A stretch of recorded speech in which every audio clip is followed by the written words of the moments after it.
The Bible opens with some of the most evocative short stories ever written. They help us to see God and to find our place in his world. The Bible starts with the words, "In the beginning, God created the heavens and the earth." If there's one God who made the world, then everything finds its meaning and its purpose and its definition in him. Only God can answer the deepest questions of our life. Who are we? Why are we here? Where are we heading? The first chapter of the Bible is a poem about God creating the world in a week.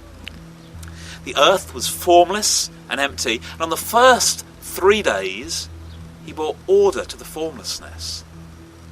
And on the next 3 days, he filled the emptiness. On the seventh day, he rested and enjoyed his handiwork. In the second chapter, God formed Adam out of the dust and breathed into him the breath of life. Adam's life was God's life implanted in him, and he expressed that life through his body. God created man and woman in his image, which meant to reflect his character and purposes in the world. Their job description was to be creative and fruitful, to fill the earth, to rule and reign as God's stewards. That is God's vocation for humanity. God brought order to the world and filled it with life. He called Adam and Eve to be fruitful and to rule. In other words, to bring order to the world and fill it with life. They shared in God's life and were invited to join in with what he was doing, which made it possible to share in his heart. To know God and be known by him. To be loved by God and to love him in return, and for that love to flow out into God's wonderful world.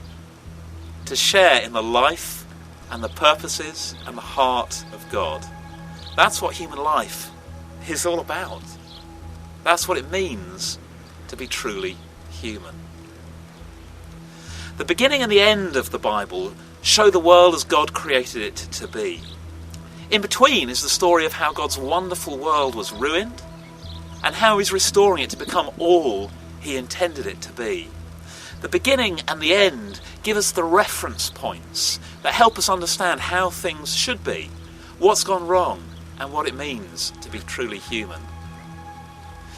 The first thing this means for us is that if God made the world and us as part of it, then we belong to him.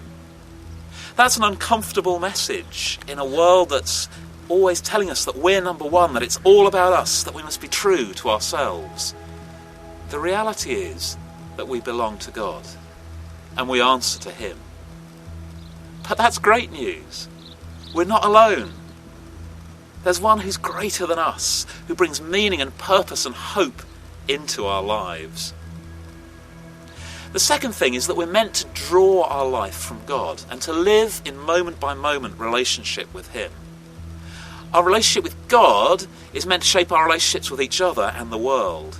As his love and creativity and power and wisdom flow into us, we're able to live as he created us to live and to share all of that with him in joy and wonder. The third thing is that we're called to reflect God in the world as we rule and as we're creative and fruitful. We all have a sphere of things that we control and a much larger sphere we can influence.